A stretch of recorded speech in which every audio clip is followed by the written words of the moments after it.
Hey everyone, Mr. Devil here, Kenny Danico, three-time Stanley Cup champion of the New Jersey Devils, and you're listening to the Uncle Puckers New Jersey Devils podcast with Chris, Dan, Bobby, and Tony, the Uncle Puckers. Let's go Devils!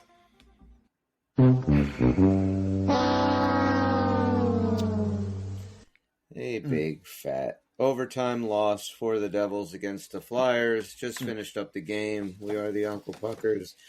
Tonight, I'm Chris with Bobby and Dan, and we're going to talk a little bit about the Anaheim game. We'll talk about that shit show that was the Anaheim game, and then this. So, guys, you know, this start and stop of the Devils that we've been seeing this season, right? I mean, It's a week good, it's a week bad. The consistency isn't there, hasn't been there all year. What's the problem here? You know, in your guys' opinion, what do you think right now is the problem? I know what I think the problem is, but I think I'm probably a minority on it. But I'm curious what you guys think. I can't put my finger on one thing. There's a few things that jump out. You know, it's failure of the key parts to do a passable job most nights is really. And it's been passing around like who's not showing up, who's not there at different times. I thought they were better with Brendan Smith out of the lineup, and you know that's a factor. But there's been a bunch of them. I don't know. You see one key thing that you're noticing? Well, here's the thing. I keep going back to this. I just don't think Lindy Ruff's the guy for this team right now. I don't think he is the guy to get them to the next level. I think that, you know, I don't know. I feel like there's just too much, like we don't feel at all like a team even close to contending. Yeah, there's you know what, I kind of see where you're coming from. There's just something because there's missing. so many areas. It's not just one area that's consistently like the problem where we're like, oh, we just got to fix this. It's like when you think you get something fixed, it doesn't stay fixed. And that is something that I got to say, when you say that, it kind of jives with a coaching situation. I don't know. It's hard for me to say that 100%. But it does seem to be like an answer to the question that makes a lot of sense. That maybe that's what all these disparate area problems have in common is you know, Lindy and his approach right now. I don't know. Bob. You know, it's the inconsistencies that are maddening. Everybody knows what our goalie stats are, whether you're on the goalies are the problem or the defense the problem or blend. I'm just trying to figure it out. I mean, I'm looking at the penalty kill this year versus last year, right? It's totally flipped. And then the flip side of that is we've got a great power play, which has, you know, been kind of slow. We still know we've got several players that aren't playing anywhere near their capabilities. Mm-hmm. Team defense overall that is the one thing that has been getting better, even this game. Like it wasn't, I didn't find this to be a very enjoyable game. There was nothing fun. Right. It was a little boring, but they were playing a well-structured defensive game. And there was just little things that are constantly happening. It's just one more big save we didn't get. I don't want to talk about blown calls or anything, but it is the inconsistency and this is just like a really weird season with the emotions. You know, a few days ago, we're riding super high and we know it's at stake if we lose a couple.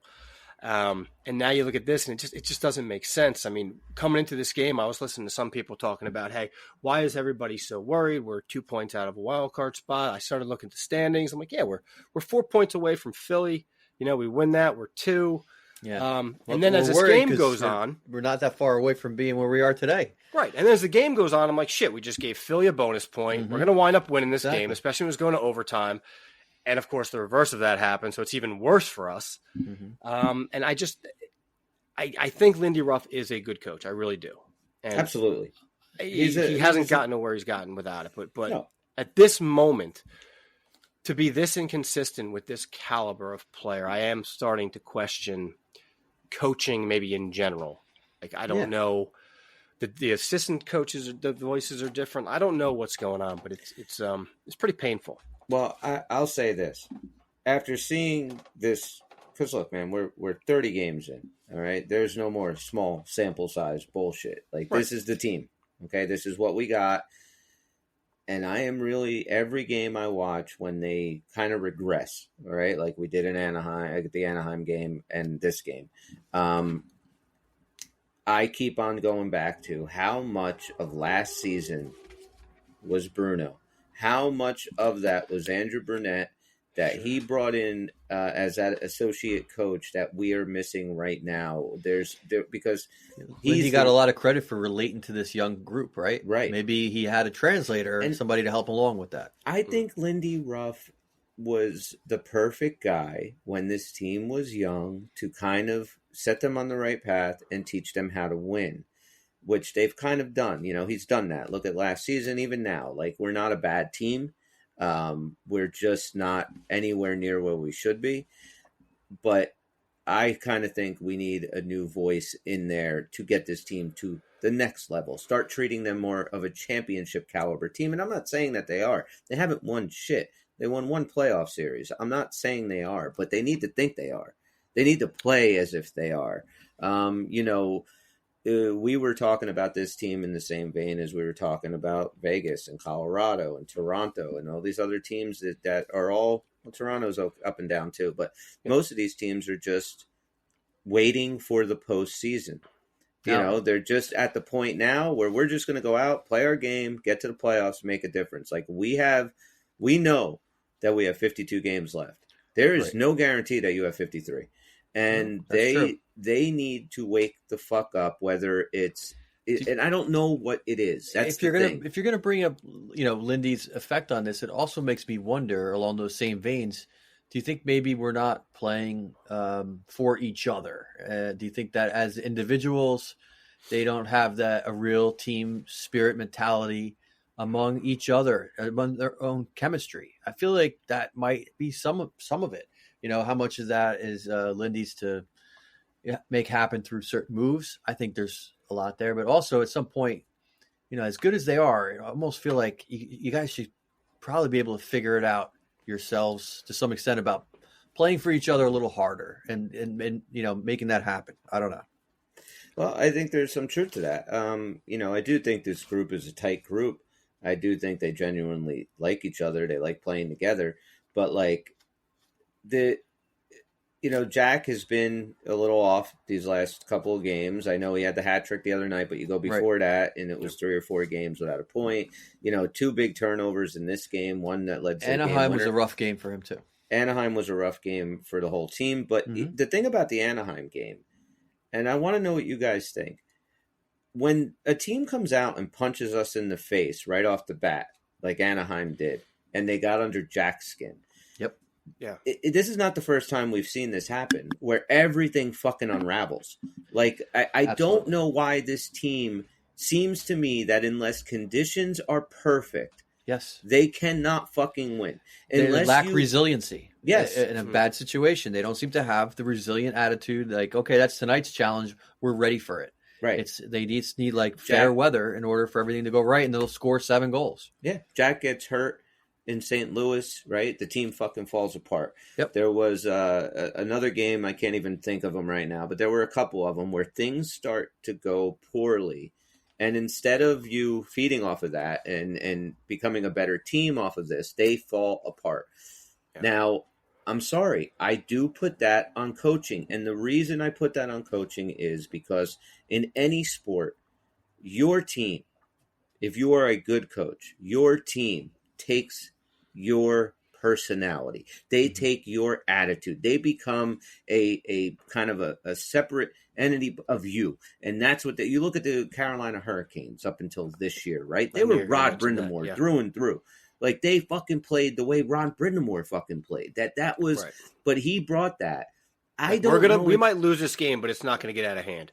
Right. We're not getting blown out 7-1. Yeah, and, that kind of. We have this team right now where it's like, I don't, even if we make the playoffs, unless things seriously change, we're done in 1 round. Like, this is not a team that right now is going to make any kind of run. I mean, right now, we're 30 games in. We haven't sniffed the top 3 in the Metropolitan Division.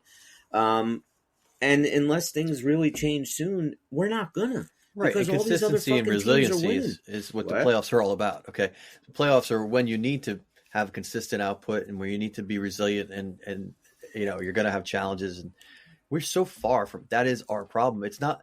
We're not looking at a team that needs a lot more pieces. Yeah, could it help to have another defenseman? Maybe. Could it help to have a goaltender who can come up with those big saves? Sure.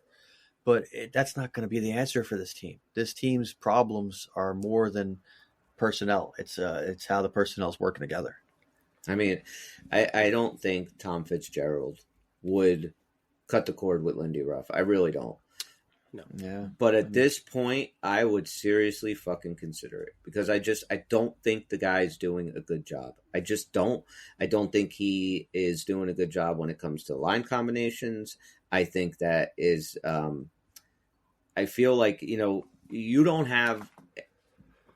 have one of the top power forwards in the league in Timo Meier, and he is nowhere near where he should be. And I'm not blaming Lindy Ruff on Timo Meier's play, but I'm just saying that I feel like Timo Meier's the kind of guy that I think kind of needs to be pumped up a lot.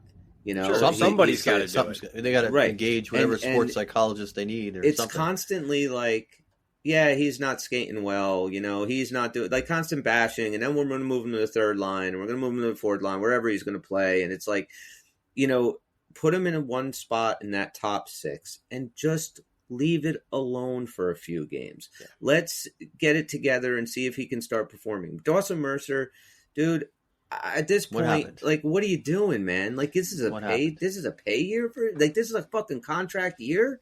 Yeah. Like, he looks like he lost so much from last year.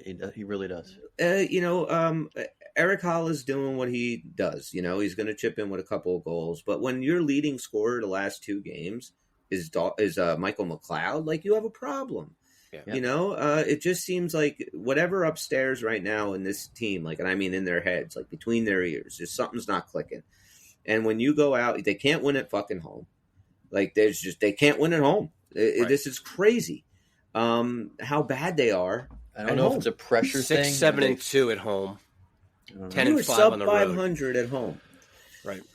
And you have some tough games coming up. And the Anaheim game, like, I get it. They didn't win in 12 or 13 games. You as soon as you see that stat, you're kind of like, shit. Yeah, but that's what pisses me so much off about that. Like, yeah, you do see that. And you know that eventually a team is going to win. And they weren't terrible in the beginning of the year. The problem is they come over here, they lose to the Rangers, they lose to the Flyers. Like, they get all these points, and then they come and beat us. It's like, we just can't. It's always like, you couldn't. One more game.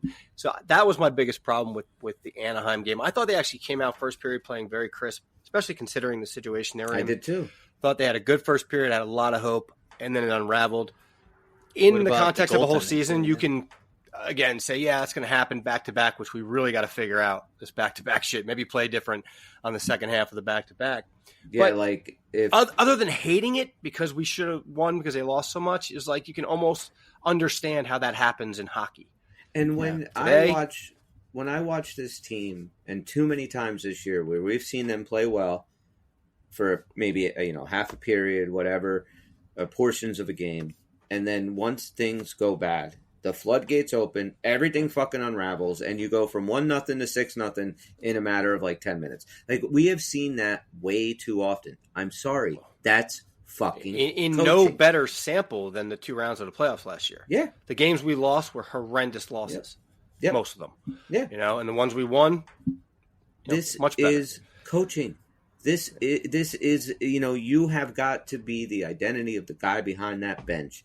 And I just think Lindy Ruff right now, maybe it's just falling on deaf ears. Maybe I don't know what it is, but I think this team needs a change, and I would be okay with it. With the Anaheim game, how much do you think the goaltending played a factor in the way that went? First of all, the fact that he was playing back-to-back again after how horrendously it didn't work out last time, I was kind of like, what the hell's going on here? I was shocked to see him. Apparently there was some, extenuating circumstance, but still. Yeah, they said Vitek Vanacek wasn't feeling very good, so he didn't play, but you brought Nico Dawes up. I would have played him. Yeah. I would have fucking played him. Exactly. You're playing Anaheim. This was the best chance to see him this year if you were ever going to do it. You got Vanacek out. Akira just played. I mean, I guess you don't really want him to play. I don't understand the point of that. And if you lose the game 6-1 to Anaheim like we did, but it was Nico Dawes in net, well, Right. you know what? He shouldn't have been in there. It As far as sucks, the psyche but, of the team, yeah. Yeah, and it doesn't fuck with Akira Schmid's head. It doesn't. Well, it's just now the book on Schmidt is he cannot give you back-to-back games. I mean, No, he cannot. It's twice in a row. And, that's really upsetting because remember what we said. We got this good young guy. He's coming up. This is good because, Vanacek, he might need rest. He might not be the kind of guy who can play a lot, a big load, which is a problem in the playoffs, to be honest with you. But now we got a similar kind of problem developing in this young goaltender. And it's not good. if John Gibson, before he got explosive diarrhea and had to leave the game, Right. if John Gibson was fucking coming into New Jersey for a tryout, yeah, he passed. Dude. He passed. He passed. Let's get this guy. I want to go get John Gibson. He did play unbelievable because the Devils should have been up by several goals. Dude, that's no doubt. Glove save on Hala right in the slot. And he whipped was it back just down, a too. beautiful save, and I was just like, why is this guy not wearing a Devil jersey? Come on, what are we doing? I think we should go get John Gibson, or we need to get a goaltender. Like our goaltending tandem is not working. We need a true number one. How and Vitek possible do needs you to be think a number the two. Gibson move is? Do you think, of what you've been hearing, do you think it's really going to happen? I just get this feeling that it ain't happening, brother. I don't know. Well, I have heard- no idea. I did hear this today that it's very likely that Hamilton's out through April, maybe even the playoffs if we make it, Wow. which means over $9 million in cap space. So that's not the problem. If they want to Right. do something, they can, even if it means carrying 3 goaltenders, which they don't have to do. So it sucks that Hamilton will be gone that long, but in his stead, not that he was our best defenseman. Do we have a new best defenseman right now? Yeah, Yeah. wears number 17, Yeah. and the guy Played like a beast tonight. and he Yep. played fantastic. And let me tell you, the 3 best defensemen that played last night are our 3 kids. I thought Yep. Ball played great. Ball strong and, again. And Luke Hughes always plays great. And like I said, there's just something right now amiss with this team, and we got some big guns coming in. Maybe with that Edmonton coming in, that's the problem. I feel like last year when we played a team like Edmonton, we can run and gun with them, but now I feel like if we don't get any kind of offense, we're going to lose 7-0, 6-1. We're going to get our doors blown off. And every this whole game today, I was uncomfortable with every save V made, and I just every He did time not I look got nervous. steady. Yep. And I don't know about you, Chris. The second goal, the 2-on-1 goal. And I'm no goalie guy, but I just felt like I'm always looking for that one big save from our guys. If we get it, maybe this game turns around.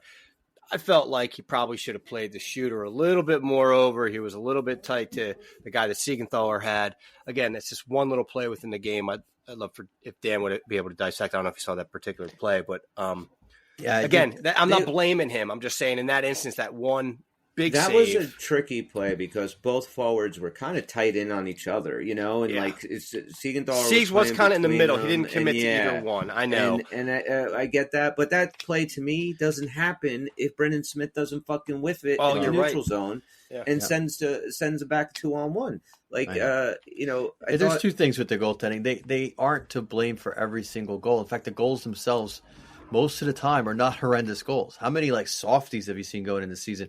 I'm going to tell you that I actually think they probably let less softies in than maybe goalies with much better stats. Well, the problem, though, is they're not coming up with the game-changing saves when given the opportunity. They're just not doing that regularly enough for us to win. But if you look at tonight, all right, I'm not putting anything on Vitek Vanacek tonight. You allowed 2 fucking goals. Oh, yeah. We should have won Absolutely. that game. You allowed That's 2 goals in the kinda- regulation, and we couldn't score fucking 3 goals on Right. Harrison, whoever this fucking guy is that's backing up Carter Hart. We could not fucking score more than 2 goals.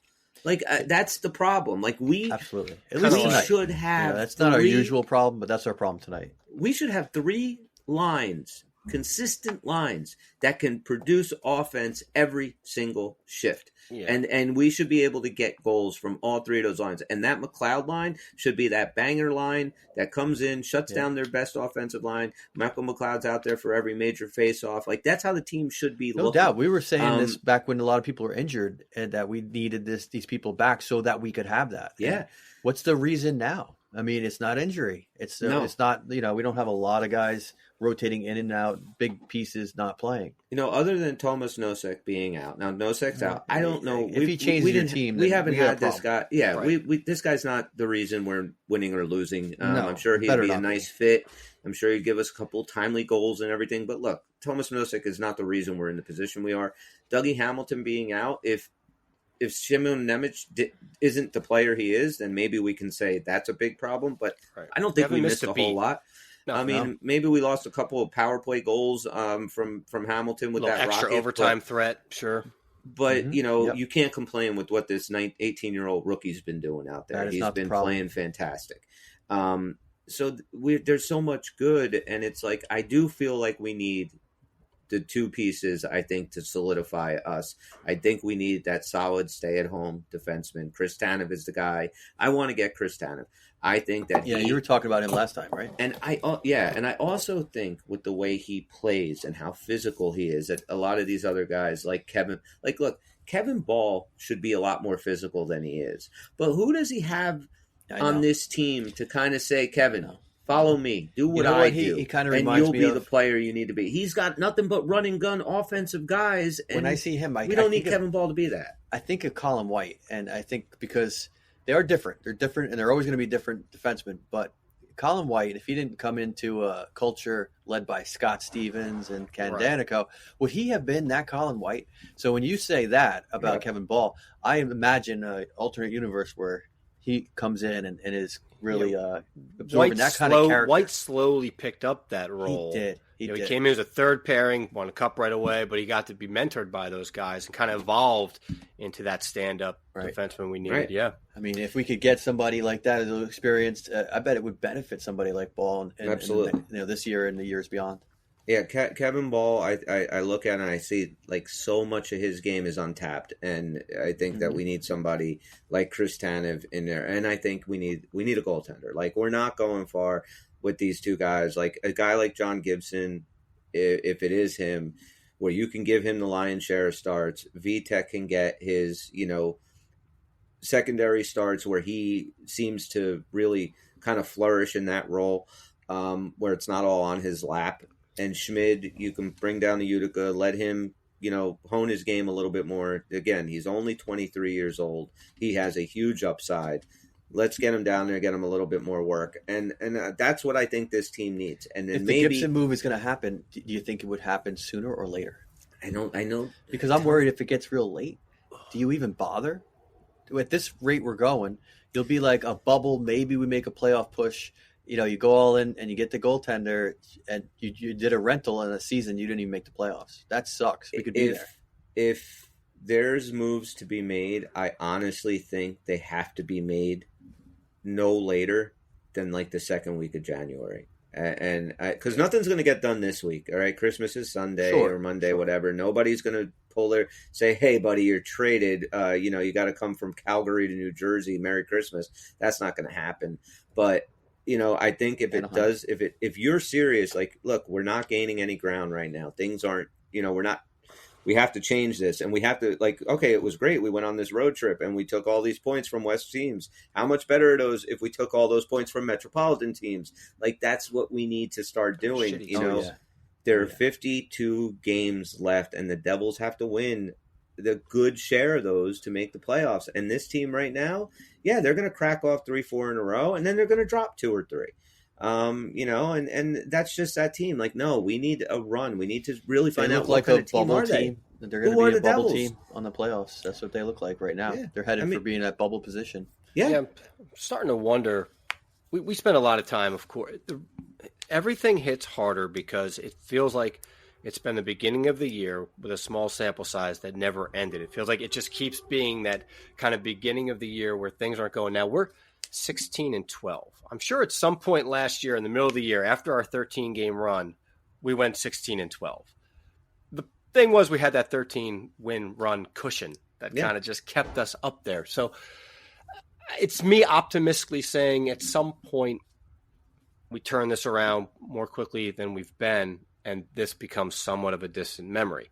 That's the optimistic fan in me. The problem I'm seeing here is that, again, never having to analyze so deep before, right? Right. Is when you really look at like the underlying performances of certain people, the way the team is or isn't gelling together, the lack of one giant save, the coaching. There's just so many little parts, and it's just getting so frustrating that if we'd taken the run that we ended on Friday, and if we did win these next two games, or maybe we drop Anaheim, but we come back and win this, maybe that is called a penalty in overtime, and we win this, and the three of us are even talking different right now. One loss out of the 4 wins, but we didn't, right? And it's so many times this year where we didn't. And every game we don't play, I watch these standings, and I watch, like we've said, all these 3-point games, and I'm like, this is going to make it so very hard. And now we're the culprit of that.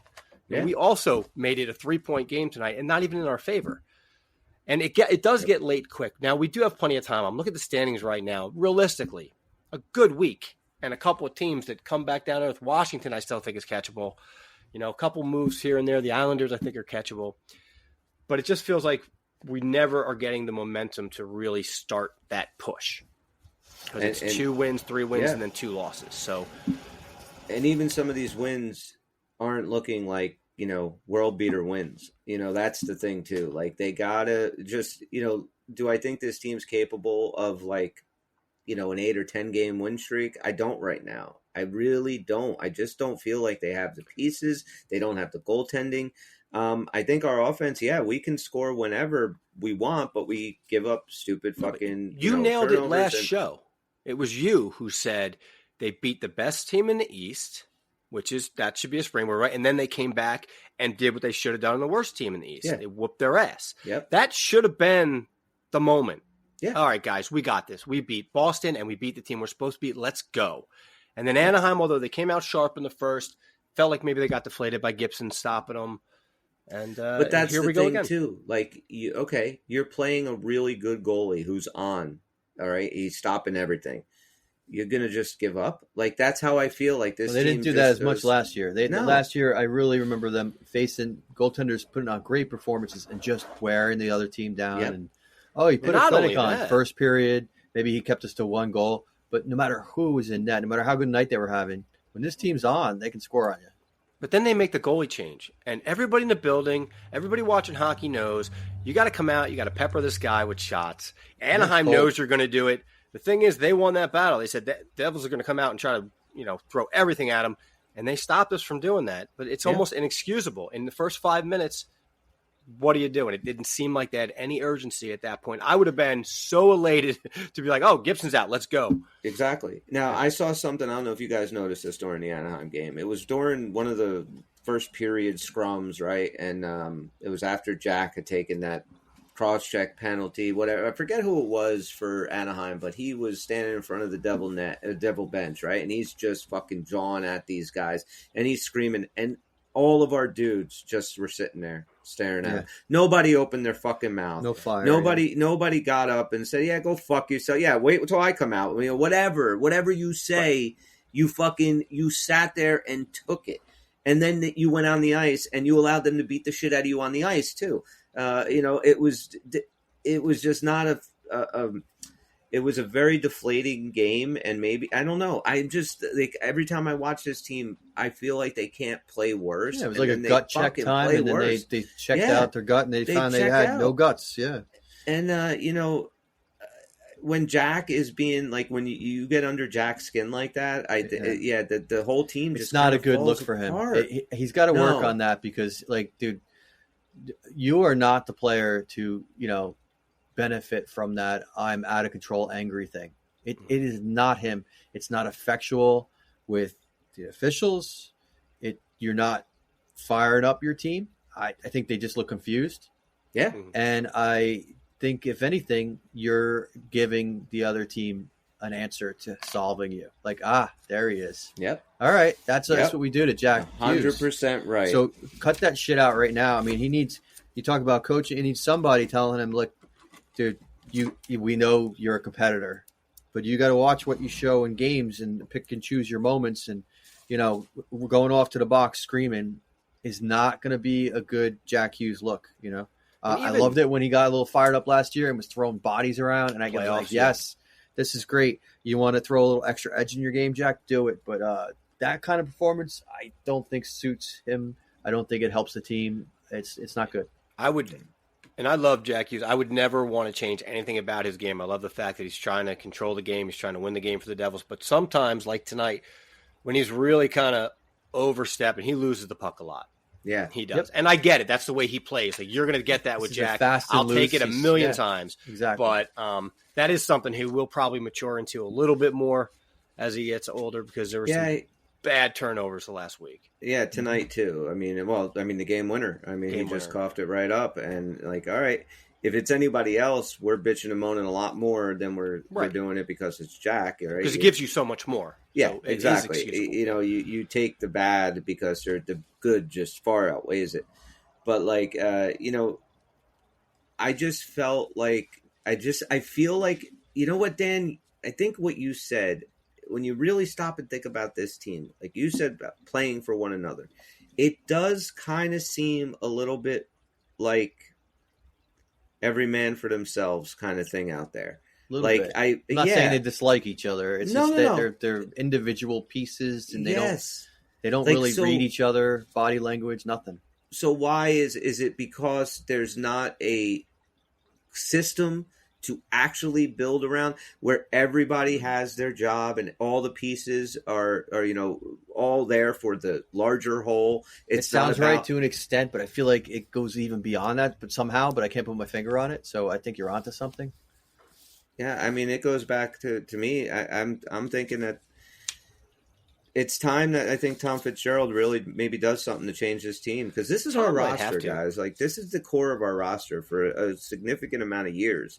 So, it may be a very unpopular type of trade too that needs to happen. Like it may be one of those, diehard hockey trades where most average fans just wouldn't understand it. Maybe it would even seem like we're losing that trade. You know what I mean? But there's just too many pieces here that aren't working together. Timu, I don't know what's going on. Maybe he's hurt, like they said. And if he's hurt, then just sit him and call Graham Clark and let him go with those top six and, see how that works out for a couple of days. I like that move. Why play him if he's hurt? He's not giving us anything. There's absolutely no benefit. No. Him being on the other hand, if it's consistency, like Chris is saying, listen, put him on the line. I'm and let's all see what for happens. that too. Maybe doing a little bit of both. Maybe do rest him for a few games. Take a look at Graham Clark, and then when you get Meyer back in, and you got the reasonable health expectation, he can be there leave him for a while. Yeah. And let's see if that's a recipe for success. If he is injured, if he is not injured, then you can't take him out of the lineup. You have to keep him in there, but find a spot for him where I liked him with. At the beginning of the year, I thought that Timo Toffoli Hughes line was a great line. Now I know it's tough to break up Brat and Jack because, peanut butter and jelly. But they play so well together. But I think it's easier to break them. I mean, they might like to play together. I think it's easier to break those two up because they both attack the zone the same way. And you don't necessarily need both of them at the same time. When you separate them, it adds that now we got two guys that can skate like the Dickens out there and do some on different lines, and it makes everybody better. And they'll play together on the power play and overtime. But it's just there's something wrong with this team right now. I can't put my finger on it, but I would definitely start with a trade for a defenseman, and I would start with a trade for a goalie, and that's what I would start with. And if things don't turn, maybe by the trade deadline, if you're still looking up at a playoff spot, then maybe you make a coaching change. What about short of a coaching change is, like you were saying earlier that, Fitzgerald's kind of married himself to Lindy, at least for now. I mean, he just did a giant contract. Kind of hard to see him letting him go at this point, but he is thinking about it a little bit. Also, he might be thinking to go and what do you need? What's different? I mean, are we missing, I hope they have had that talk. Maybe at the assistant coaching position, maybe we can bring somebody in there that'll work better with Lindy and kind of replicate a little bit more of what we got last year in that role. If you're practically speaking probably stuck with Lindy through the year for good or bad, then maybe that's a move that is like a little easier to make. and just go for an assistant coaching shakeup. And if you're doing that, if you're Fitzgerald pushing him towards that, I mean, I think it becomes very clear to Lindy at that point, I don't know, this team that we got here is not really so I'm giving you another shot at it. Maybe it's, he might be thinking, like, it's got to work now, especially if he gets what he wants, If he puts somebody on there he doesn't want and he doesn't want to make any change, well, then that's a reason for him to say, well, you put your hands in the soup, boss, and that's why it's no good. But I don't know. I feel like if we're going to keep Lindy, maybe that's a reasonable thing to ask. Like, hey, different assistant coach team or goalie coach or something. Something maybe, a help new the voice team. in there. Right, because we're talking about these guys not gelling, systems not working, and not getting the most from these individual guys playing as a team. Maybe that will help Lindy if we have different voices in there. I don't know. Go ahead, Bob. Did our assistant coach running the penalty kill change too? I thought that one stayed the same. Because that was Burnett. Right. The penalty kill? No, penalty kill. The penalty kill was, who's that guy? He's our defensive good Gillies or something? Yeah. I don't know. I got to look up the coaches. Couldn't remember because we have like 30 of them.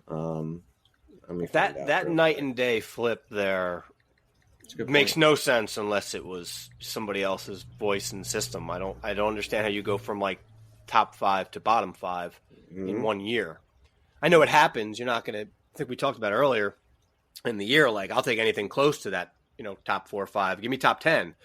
But this just seems so dramatically bad.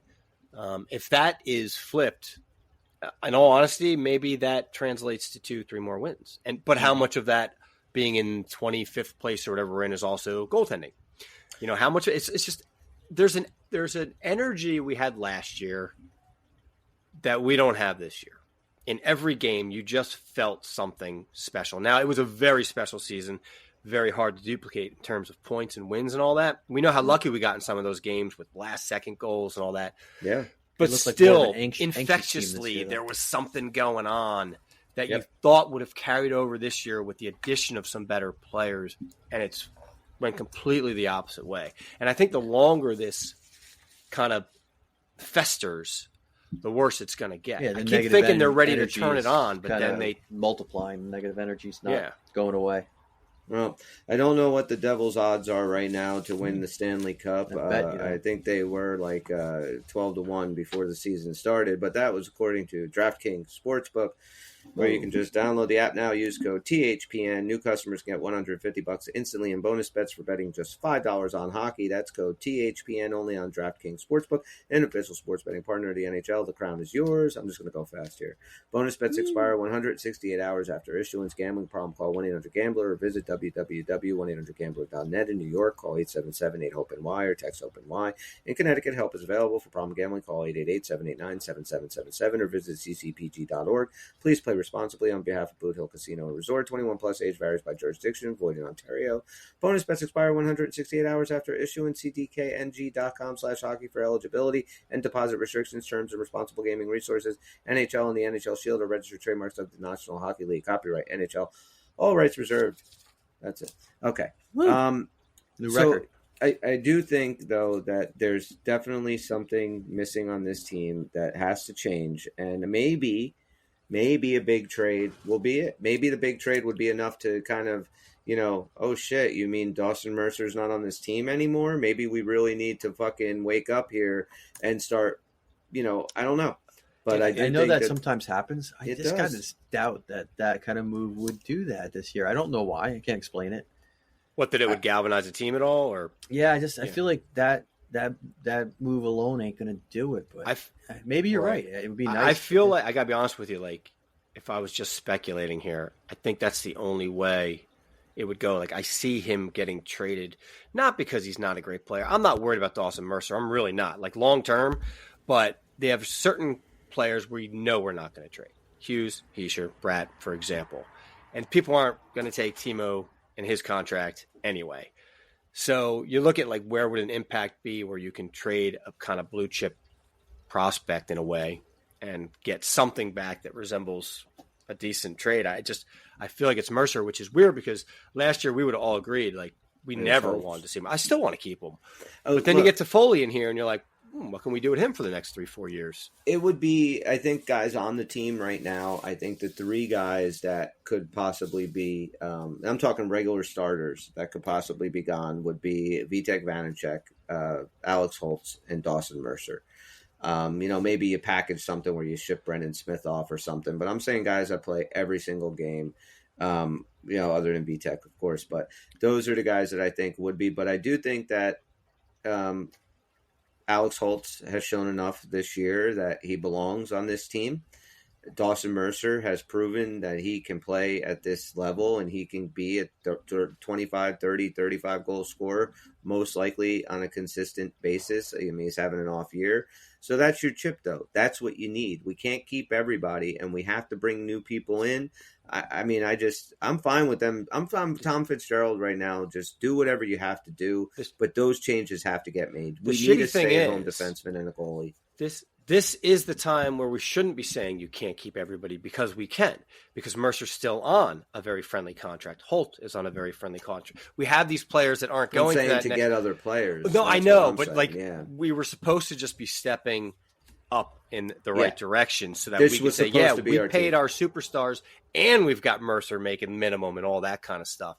And unfortunately, we might have to move somebody. I mean, when you looked at this roster, especially preseason, I mean, you were thinking, are we even going to make a move at trade deadline? Like, this team looks solid. They're loaded and they look great. And, I think losing, say what we want about Severson and Grave. Those two losses hurt us a lot, especially in the beginning of the year. I think we are Graves hurts me very much. Yes, I know he does. I don't know if we can expect a big move, though. I really don't, because it's really hard to see what Fitzgerald's going to do because he always seems to make some really great moves. But I just wonder if he's going to fall back on look, dude, we were ahead of schedule, and I am not selling our future out because we are going to go all in this year. I get that, and I would totally accept it. Now, at some point, he may make statements explaining that in a different way later on in the season. If he's not going to make a big move, I would expect people are going to ask him, are you going to make a move or not at some point as we get closer and closer? And if the answer is no, I think there's a logic in where I would totally accept that. Look, we have problems to work on, definitely. We're problems we didn't anticipate, sure.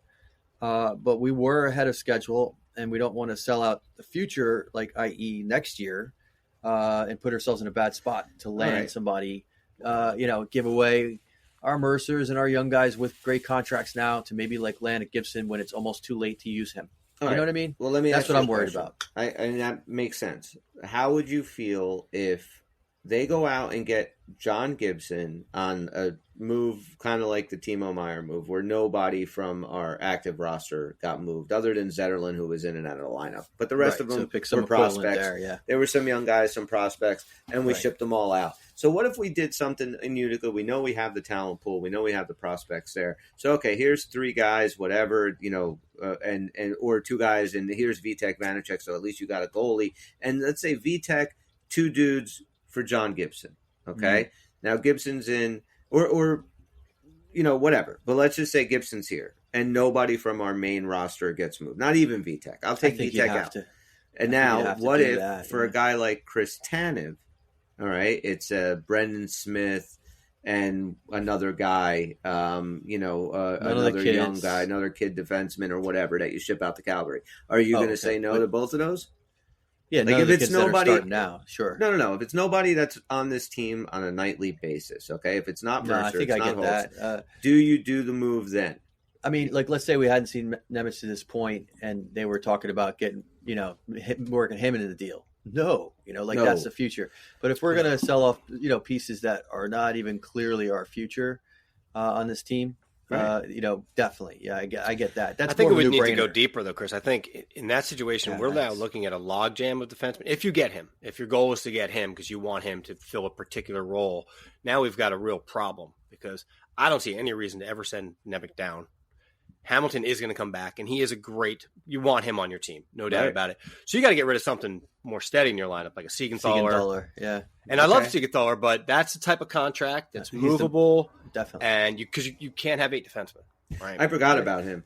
Right. I'd be fine with Siegenthaler going. Yeah. You send him to Calgary for Tanev, and okay. I'll sign the It paper right now. It does just enough where it kind of flips a little bit Yep. of the way they play. I We've just got don't our see us getting offensive that guys. kind of deal. Maybe we can. I mean, Fitzgerald works magic, but I didn't think he was going to get Timo Meyer the way he did.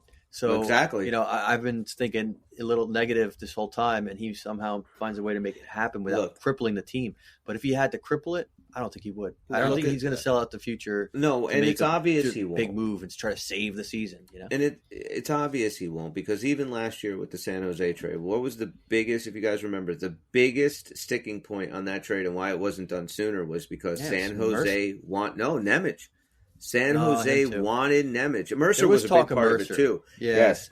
But it was You're right. a Nemec big was stick, a and big part of that. it was Nemec. And no, we'll give you Mahakabakabuku, whatever the hell his name is, and Zetterlund, and whoever else that we shipped off there. But it was, you are not getting our second pick, our second overall pick, and thank goodness he didn't do it, because he has like the type of style, and maybe it's just that, Bobby. Maybe you were right. Maybe we are, or Daniel, you said it. We went on this crazy run last year, but is this really where this team is? Yes, this team is very good, and yes, they're probably going to compete for a Stanley Cup down the road, but is it really this year? Or is it going to be another couple of years until this team kind of gels and guys get more mature? Like, we still have three basic rookies on defense. I mean, Kevin Ball is only started last year and started full-time in the lineup. Consistency is the hallmark of Christmas. veterans. Consistency is really something that usually develops more and more. And with a young team, you're not surprised when you're a little inconsistent. This is just a level of inconsistency we didn't have to deal with last year, and that was technically a younger team. So that's why it's so kind of befuddling, disappointing for fans. But as overperforming one year and coming back down to earth a little too hard like this year, that's also something you get with a young team. I just think that I do think that they have a lot of the pieces in place already to compete. I know that this team can hang with basically any team in the NHL. Problem is they can get badly beaten by any team in the NHL too. But this is why I think that, a couple of moves I think have to be made. And maybe Fitz will do it. Maybe he won't. Maybe he'll do one. Maybe he'll do none. I don't know. He hasn't said shit that I've heard. I don't know if he's even doing it in any interviews or anything. In the summertime, he was everywhere talking about how excited he was about this team and, the future of the Devils. And now we haven't heard much in the last 3 months or so. No. I mean, I know he's paying attention. Bright. He's just been quiet. And the season, far from lost, realistically, right? I know we're bitching today. It was kind of a rough couple of days, but definitely is far from lost. It just takes a couple of things to turn this thing around, and it could be very, very exciting. I think we definitely got a little ahead of ourselves this offseason too, because it was one thing to see what the team did last year. That's fine. We all knew it was very unrealistic to maybe get a 13-game winning streak, but I myself had on record of saying we can get more points.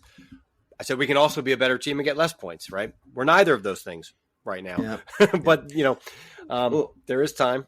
What would you do, Bobby? You have, one move to make as Tom Fitzgerald as the GM. What do you do? What's your move? Son of a bitch. If it's me, I go and get a goalie.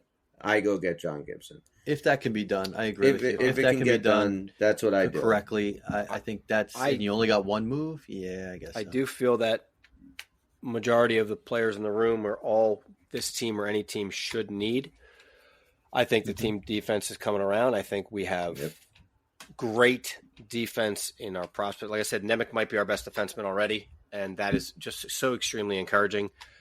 So, yeah, I would say as far as making a change that I think would impact the team, if we got anybody else in goal just to kind of show the team, hey, look, great guys, but under 900% save percentage on both of them is not acceptable. And it also, throughout the course of a season, throughout the course of 30 games, if you don't think that the bad goalie play that we've seen throughout this season affects these fucking guys, you're wrong. They're so nervous now. We can't make a fucking mistake. If we make a mistake, it's in the back of the net. A lot of times when you have that Marty Brodeur back there, all right, you don't even mention the mistakes because he cleans them up. Like, you are playing now, you're holding your stick so tight. You're playing so conscious of, fuck, I can't do this, I can't do that. Only because you don't trust the guy between the pipes. And that affects everything from the goalie out. And that's what I think our biggest problem is, because you just said it. Team defense, going back from that Seattle game, okay? Maybe the team defense lagged a little in that run and gun Vancouver game, which was a ton of fun, and you love watching those once in a while. Sure. But then they played great team defense against Seattle, against Calgary, even Boston. in Boston, and it's like, okay, I don't know why it's making them play flat at times, but you're right. The concerted effort on defense is noticed. That's one thing you gotta say has been better. But at the same time, now we've seen the goals go away. It's like, guys, you can walk and chew gum at the same time. Right. This team needs to figure that out, how to be defensively responsible and come up with the clutch goals, because they got the personnel for it. It's like you got to be able to do both, guys. Do we come back on Thursday night against the Oilers? I mean, is this a game we come out and we look like the fucking Devils, which, when we play our game, we look so good. Look at a few big wins that we had this year. And granted, it was only maybe a handful of them. But when they put it on, they put that full 60 minutes in, they look like one of the best teams in the league. So what do you think? Edmonton, is this loss against Philly deflating enough to where they're just going to want to get to the Christmas break and forget about this shit? Or are they coming back and, Jack saying, I just gave up a fucking game winner. I cost our team a game. I'm going out there against Connor McDavid and show that I can hang with the big boys. What do you guys think? I think it's possible that it could go that way and, turn it. I mean, they want to beat the Oilers too. They didn't do very well against them. And they got to stop a 2-game slide from turning to 3.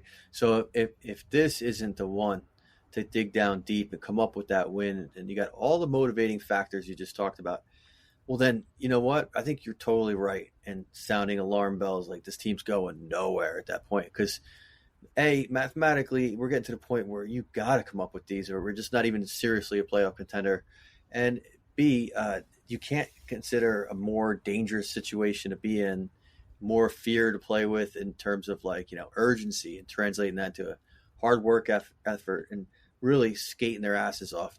Just the skating as hard as they can, especially on forechecks and things. I can't say that's been a 60-minute thing for them. As part of, I think they've been better positionally defensively, and that shows on the scoreboard. But so does a lack of a huge offensive press of really getting those legs going, using their speed to create, that unrelentless, that relentless offense that no matter how good the goalie is, they're gonna get him past them. We have not seen that. If they don't turn it on now, I think you're really not looking at a playoff team. Yeah. I do think they're going to be ready for the game, and I do think that they can potentially win the game, and I think that they better really, really want to dig down and win this game, because between the Oiler game on Thursday and the Red Wings on Saturday, it's very logical to say they might lose one of those games. If they lose the Oiler game first, and now they're on a 3-game skid facing the Red Wings and all the dread and then a break before, this could look really bad. They should have the fear of God in them for this game. This is as close to a must-win game this year as they've really had. They have to win this game. If they go in Thursday night and they make Stuart Skinner, and I'm going to just assume he's going to be the goalie, and they make Stuart Skinner, he's played a little bit better these last week or two, but if they make him look like Igor Shesterkin, I'm going to fucking seriously, I'll go fire Lindy Ruff. I don't know if he'll listen to me, but I'll tell him, you're fired. But yeah, seriously, you have to go in there. I mean, I expected a run and gun, 6-5 game the last time we played, and I got the 6 part of it, not the 5. But I kind of expect the same on this one. I think this could be a running gun. I'd love to see them be able to shut Edmonton down and score 4 and not let any in or let 1 in. I would love to see that. As far as tonight goes, you think because of just how it ended, with it being Jack that coughed the puck up for the GW, do you think that that whole locker room should be like, we got to flush that one. We're not even going to talk about it. Burn the tape. Let's just move on, because you could take some good about this game. Defensively, they played very good. But this is a type of game. They even talked about it during the game, Spalding and Danico. Like, that's the kind of game the Flyers want to play. They just want you. They want to hang with you, and then they want to capitalize on your mistakes. It's a dangerous type of team to play when they do that, because they're not making mistakes. If you watch this game of Flyers, the only real mistake I saw the Flyers make was when Lazar had the breakaway, and the kid made the good save on it. That was really the only mistake that they made. They don't make mistakes. I think Edmonton's going to make mistakes. I think we're going to be able to capitalize on Edmonton. They're a lot like us.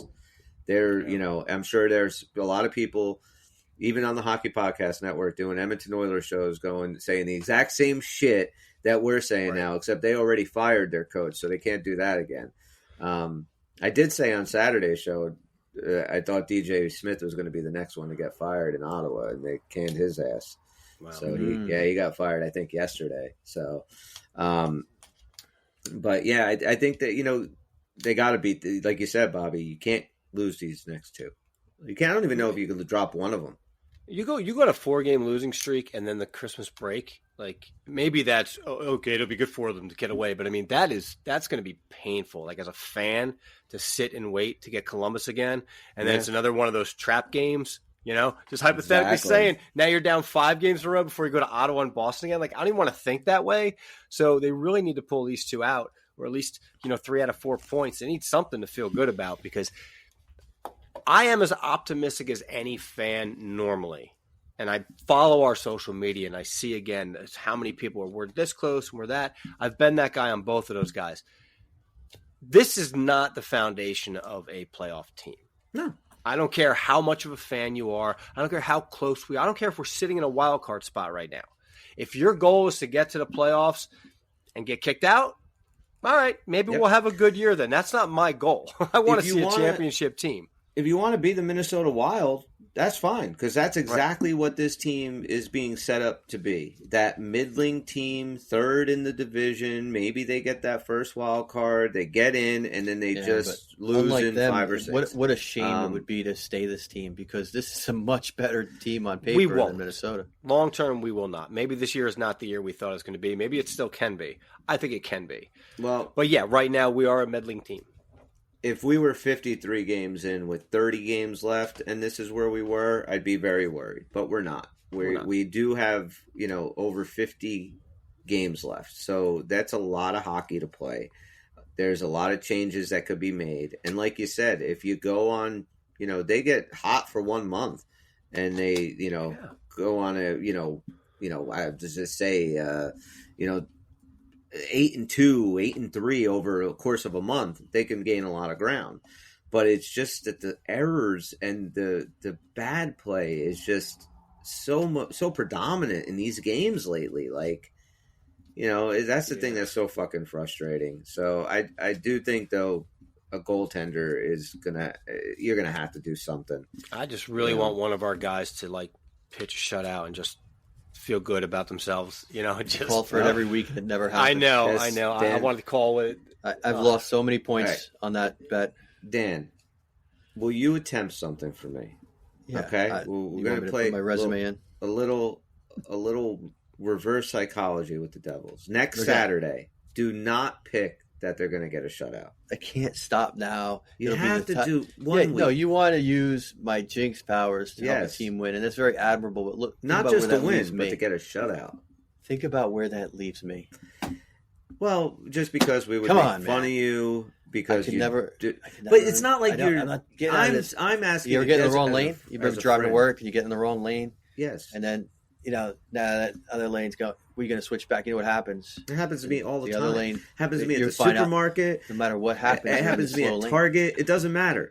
There's 2 long lanes. I'm getting in the wrong one. It's just the way it works. This line's fine. I'm going to stay in this line. And if I move, that's the worst. The worst is I'll switch over. 3 more people will get behind me, and then the woman will put a close sign up, and I'm like, "Oh, fuck yourself!" Yeah.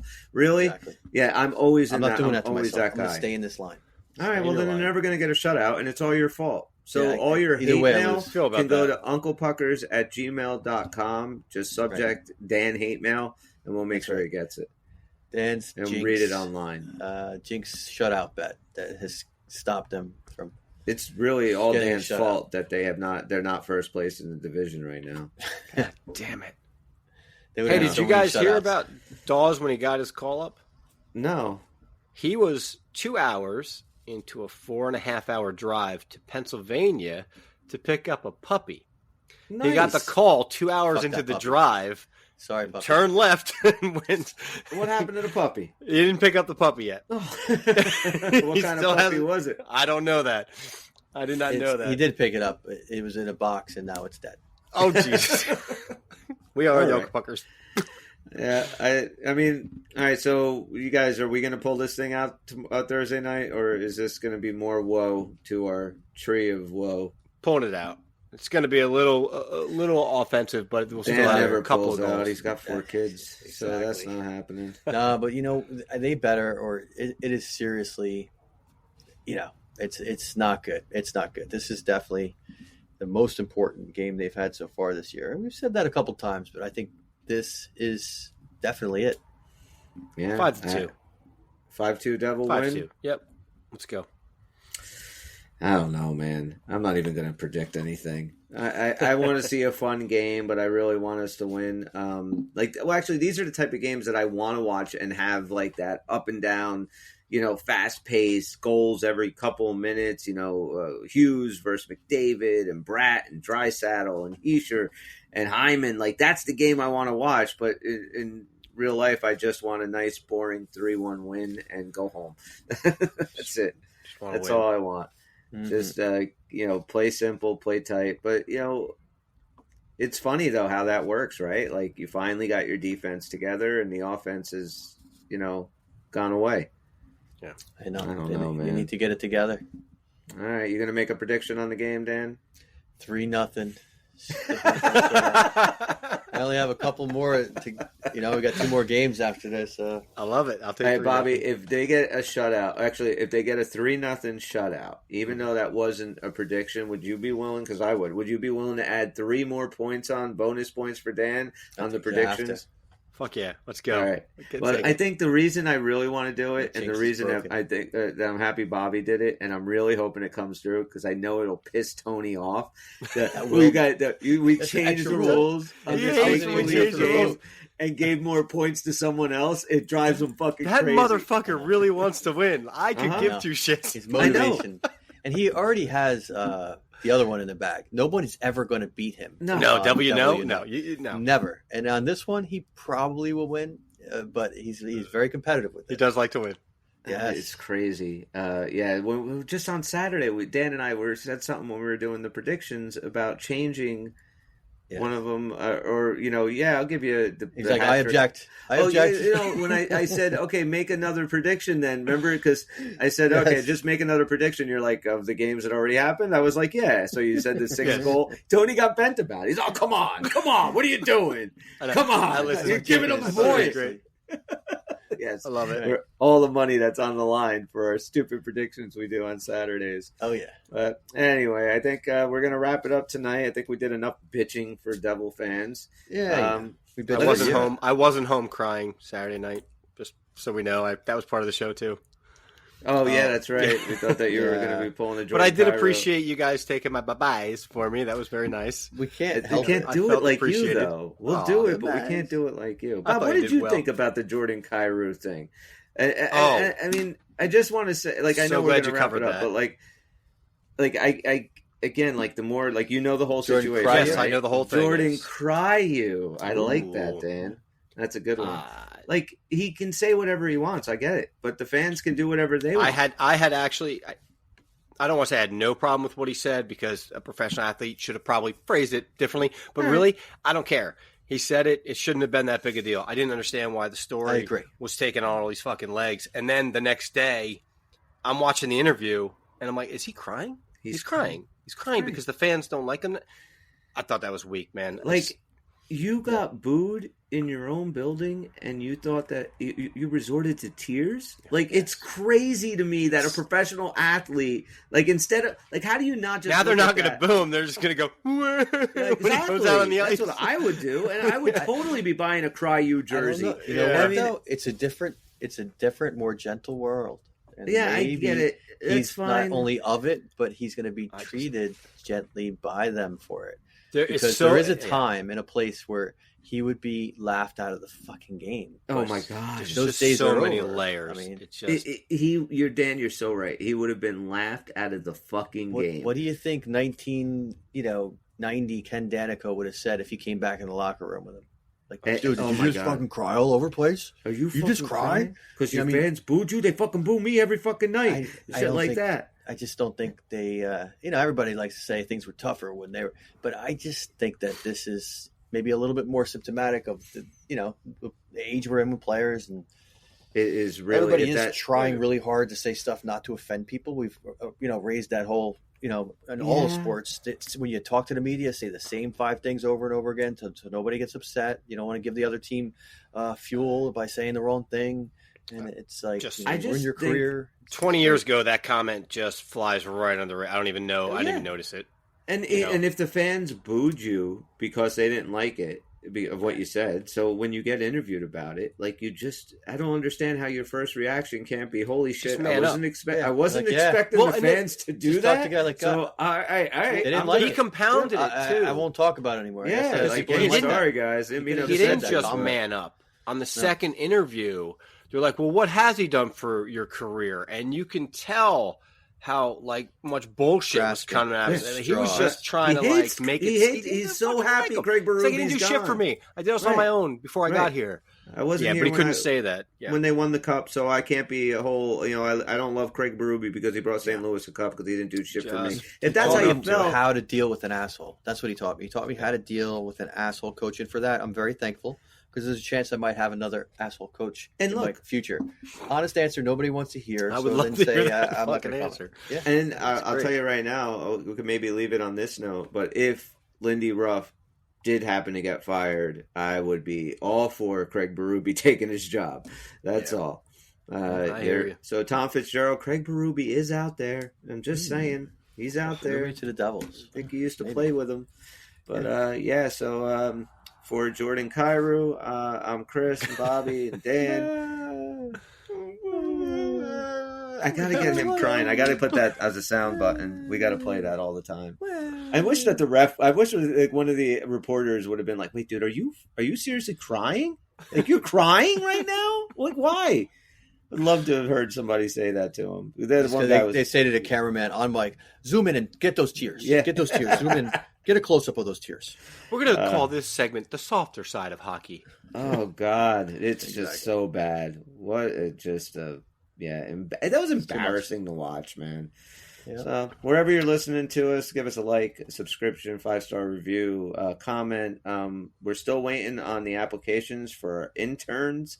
They can be emailed to unclepuckers@gmail.com. Just remember, you have to be available for the 3 shows a week that we do. You cannot expect any pay whatsoever, and to possibly Bobby will pay you. Be verbally berated. He's got a lot of money. Show. That's fine. Never mind about the pay. There is Bobby payment will involved. Pay you. Bobby said will pay dollar you. Is this the is a paid I don't know what the number is, but he did by say the top Uncle dollar. Puckers. I think I said top $1. Well. At least it's more than what Dan and I are willing to pay. So that's right. That's true. On that note, we're the Uncle Puckers, and we'll see you when we see you. Puck is out. Bye-byes. Shit. So stupid. It's wonderful. Bye-byes.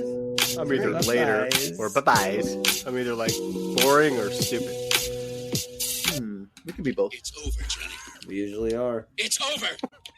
Shit.